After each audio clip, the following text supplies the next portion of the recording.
Franck Ferrand raconte sur Radio Classique.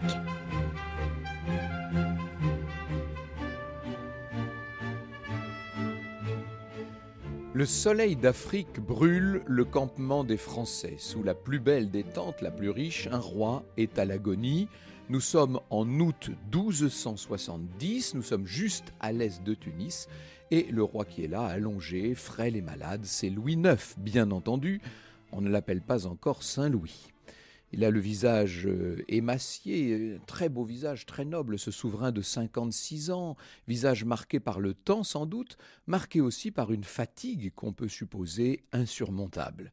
Si le roi est à l'époque si loin de la France, c'est qu'il mène une nouvelle croisade, qu'il a donc dirigée non pas vers Jérusalem ni même vers l'Égypte, mais de manière assez étonnante vers cette côte du Maghreb. Et disons les choses, cette offensive lancée quelques semaines plus tôt, ne s'est pas bien passée du tout. Les violences qui ont déjà eu lieu n'ont donné aucun avantage décisif aux Français. Et voilà maintenant qu'une épidémie frappe les croisés, épidémie qui vient à toucher le roi lui-même. Alors est-ce qu'on est malade de la dysenterie, du scorbut? Difficile à dire.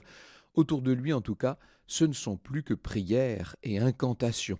Pour beaucoup, l'espérance faiblit. Ce qui est en train de se faire jour dans le camp des Français, c'est un désarroi que rien ne paraît pouvoir surmonter, d'autant que les proches du roi lui cachent une nouvelle terrible, c'est qu'un de ses fils, le prince Jean Tristan, qui a 20 ans seulement, Jean Tristan vient d'être fauché par l'épidémie. Après des jours d'atermoiement, c'est un moine vêtu de noir et de blanc qui prend sur lui d'annoncer au souverain la terrible nouvelle. Louis est effondré, bien entendu, mais il va, comme toujours, réagir avec cette piété qui, depuis des décennies, lui confère une réputation de tempérance et de discernement, réputation aussi d'intransigeance, il faut bien le dire. La réponse du roi est extraordinaire lorsqu'on lui annonce la mort de son jeune fils. « Notre Seigneur me l'a donné, notre Seigneur me l'a ôté, que le nom de notre Seigneur soit béni, dit-il seulement. » La réalité de la croisade en cours doit donc reprendre le dessus. Certains parmi les barons rêveraient d'une offensive brutale contre les ennemis qui, depuis leur camp, mènent de leur côté et avec efficacité des attaques éclairs. Les ennemis protègent Tunis, bien entendu. Seulement les conditions, disons-le, ne sont pas idéales.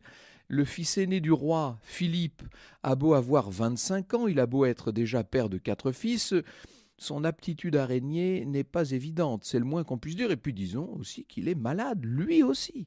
En fait, toute l'armée croisée est affaiblie. On juge donc préférable d'attendre l'arrivée du puissant frère de Louis IX, Charles d'Anjou, qui est roi de Sicile et dont on sait qu'il doit arriver là incessamment. Alors chaque jour, les croisés guettent à l'horizon l'escadre de secours qui doit arriver et qui ne vient pas. Et pendant ce temps, le roi Louis s'approche du trépas. Le jour du 25 août, les derniers doutes qu'on pouvait avoir sur son état s'évanouissent. Le roi est maintenant comateux. À chaque fois qu'il revient un peu à lui, c'est pour mobiliser sa foi. Symbole fort et terrible, il souhaite qu'on le dépose à présent sur une couche couverte de cendres. Il s'y fit porter, raconte Alain Decaux. Tu es poussière et tu redeviendras poussière. Trop faible, il ne parlait plus. Il avait croisé les mains sur sa poitrine et ainsi demeurait immobile.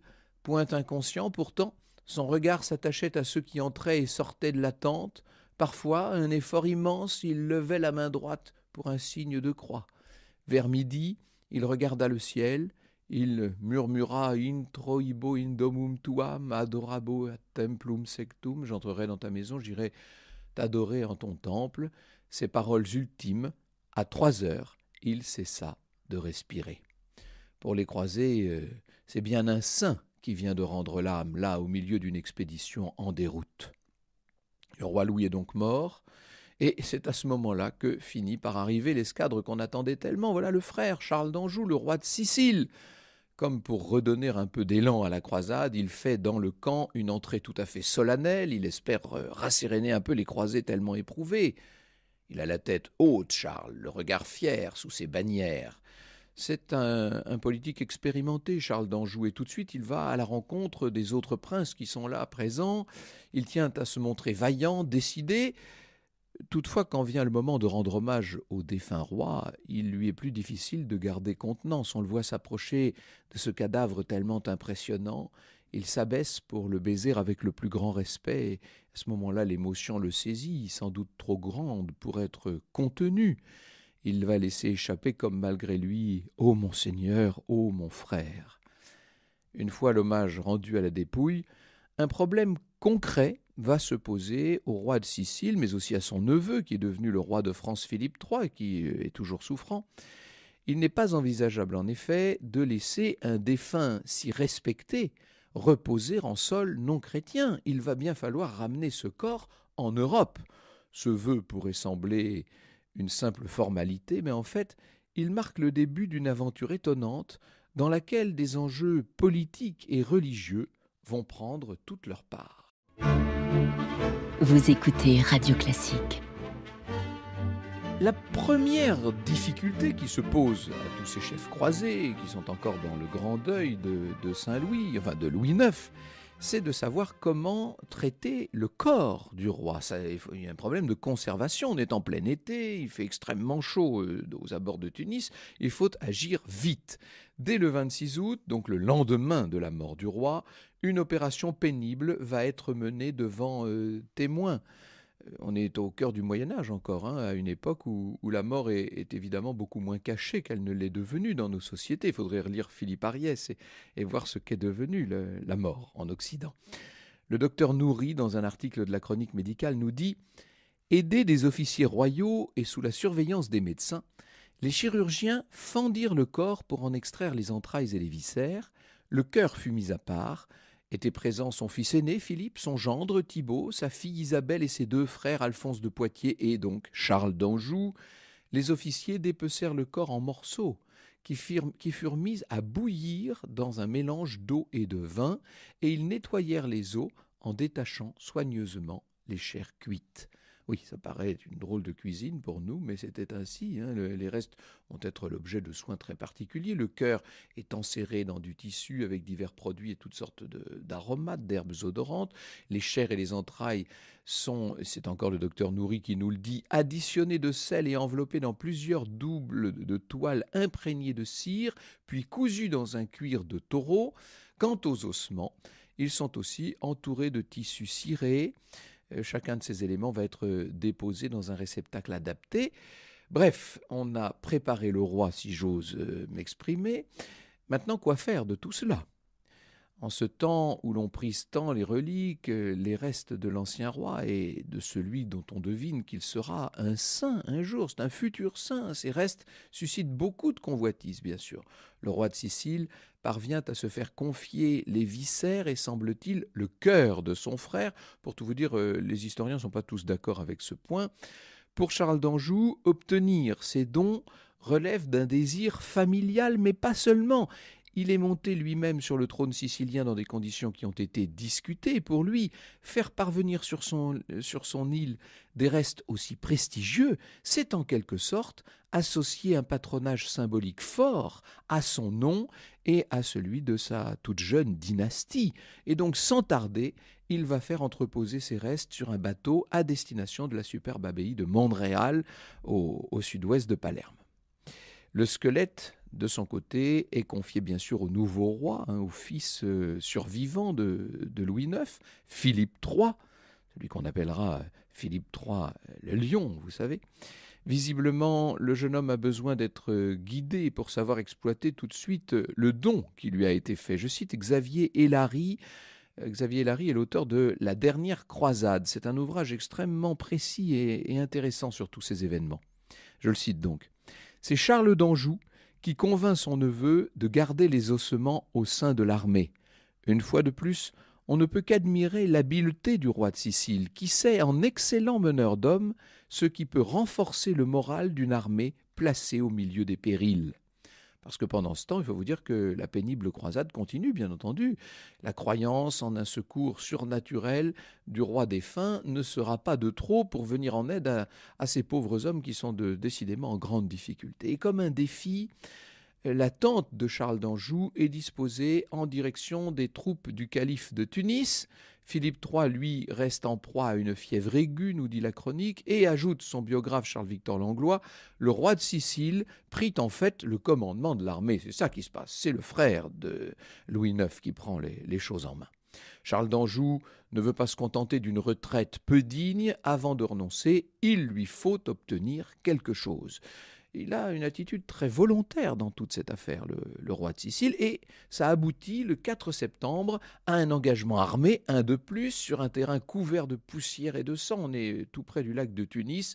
Les croisés, cette fois, vont l'emporter, mais la capitale ennemie ne sera pas prise, elle reste protégée. 4 semaines plus tard, le 2 octobre, les troupes, avec cette fois Philippe III de nouveau sur pied, vont progresser jusqu'au campement ennemi. Et ça, c'est un pas important.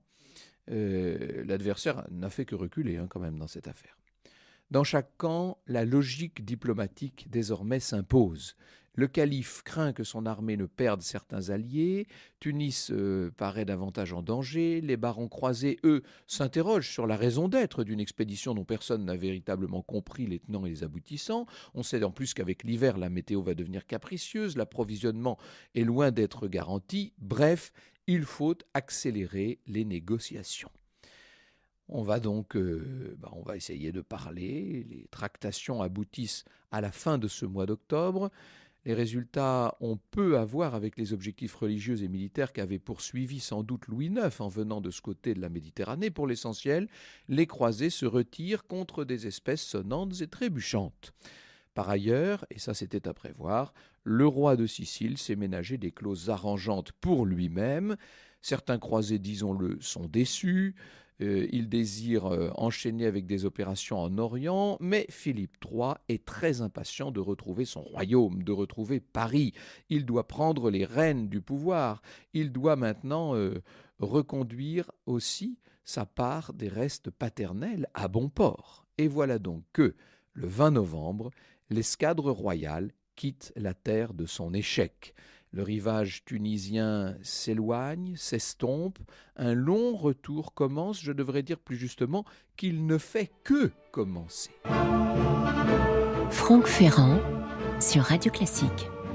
Le 22 novembre, la flotte royale atteint Trapani. On est dans l'ouest de la Sicile. Ce doit être le moment d'une pause que tout le monde attendait, vous l'imaginez bien. Sauf que soudain, le vent souffle, la pluie se déchaîne, la mer se gonfle. C'est une dépression très violente et les bateaux sont secoués. Il y a des coques qui se percent. On voit les planches céder, des poutres se casser. Les embarcations sont envahies par les flots et deviennent bientôt des épaves. Et des milliers d'hommes, je dis bien des milliers d'hommes, vont être avalés par la mer. Véritable carnage, et bien entendu, parmi les croisés, sauf à terre, un bruit terrible circule. Cette tragédie serait un message venu du ciel. Je cite encore Xavier Hélary. Baudouin de Condé, qui écrit peu de temps après les faits, interprète la tempête comme le juste châtiment de la cupidité des croisés qui ont accepté le grand trésor des ennemis.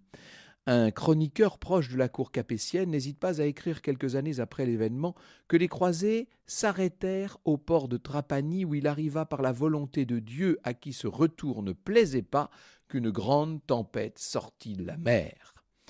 Bref, il va falloir apaiser le ciel. Les grands seigneurs confirment un vœu qu'ils ont de remettre sur pied une expédition vers l'Orient d'ici au moins 3 ans. Peut-être même plus vite que ça, et pour l'instant, la priorité du roi, du nouveau roi, Philippe III, c'est de retourner vers son royaume, et cette fois par la terre. Il va avancer avec son grand cortège jusqu'à Paris. Une des premières haltes le conduit donc à l'abbaye de Montréal, où il peut se recueillir près des restes de Louis IX confiés à son oncle. Le jeune roi ne gagne la pointe de la botte italienne qu'au début de 1271, et puis il va remonter toute la péninsule avec son chargement sacré, long, interminable voyage accompagné d'un contingent important sur des routes dont on peut imaginer au XIIIe siècle qu'elles ne sont pas évidemment très, très confortables, et surtout il va y avoir encore des catastrophes. Dès l'étape sicilienne, le roi de Navarre, le beau-frère de Philippe, a été vaincu par la maladie. Et puis en janvier, l'épouse enceinte du jeune souverain, Isabelle, va passer un cours d'eau sur sa monture quand soudain, elle est déstabilisée, elle s'effondre et elle va perdre son enfant. Et elle-même, après une agonie horrible, va mourir. Son squelette s'ajoute donc aux autres que le convoi transporte. C'est une expédition infiniment macabre. Le roi écrivait à l'abbé de Saint-Denis qu'il avait toujours ainsi sous les yeux les plaies saignantes de sa famille, note Charles-Victor Langlois. Et ça ne s'arrête pas là. Il y aura encore à déplorer d'autres décès, tout comme des disputes, des règlements de compte terribles et qui dégénèrent. Bref, on a l'impression que sur cette fin d'expédition décidément calamiteuse, le sort ne fait que s'acharner. Quelque chose quand même va contrebalancer en partie ces malheurs en série. De halte en hâte, la marche des croisés vaincus connaît au-delà des tensions et au-delà des difficultés une forme de triomphe dont je m'empresse tout de suite d'ajouter qu'il n'a rien de militaire. Il faut imaginer, nous dit Xavier Hélary, reconnaissable aux bannières fleur-de-lysée, le convoi du roi de France faisant son entrée dans chaque ville précédé par les chevaux qui portent les coffrets au milieu d'une foule pleine de ferveur. La nuit, les ossements sont déposés dans une église. Pour tous, Italiens comme Français, ce sont déjà des reliques, et le coffret qui les contient, une châsse. On se presse pour s'en approcher et pour le toucher. Des événements étranges vont avoir de quoi nourrir l'idée que les restes du roi Louis seraient porteurs de prodiges. Quelques personnes vont se déclarer libérées de telle ou telle maladie, de telle ou telle affection. On crie partout au miracle. Et le convoi poursuit sa route qui devient une sorte de chemin de gloire, mais de chemin religieux de gloire. Le printemps est déjà entamé quand Philippe III arrive enfin sur ces terres de France. En mai, ce sont les Parisiens qui accueillent enfin son entrée solennelle dans la capitale et sans tarder, des messes sont célébrées pour le retour du roi vivant, Philippe III, et du roi mort, bien sûr, du roi mort Louis IX. C'est le 22 mai qu'on va lui dire adieu. Philippe III et quelques hommes portent eux-mêmes les ossements vénérés vers Saint-Denis et de nouveau, à l'arrivée, les bas intérêts du monde créent une fausse note puisque les religieux de l'abbaye vont pinailler pour que 2 évêques ne participent pas à la cérémonie. Péripétie. Le squelette Vous écoutez Radio Classique. 9 mois plus tôt, peut enfin reposer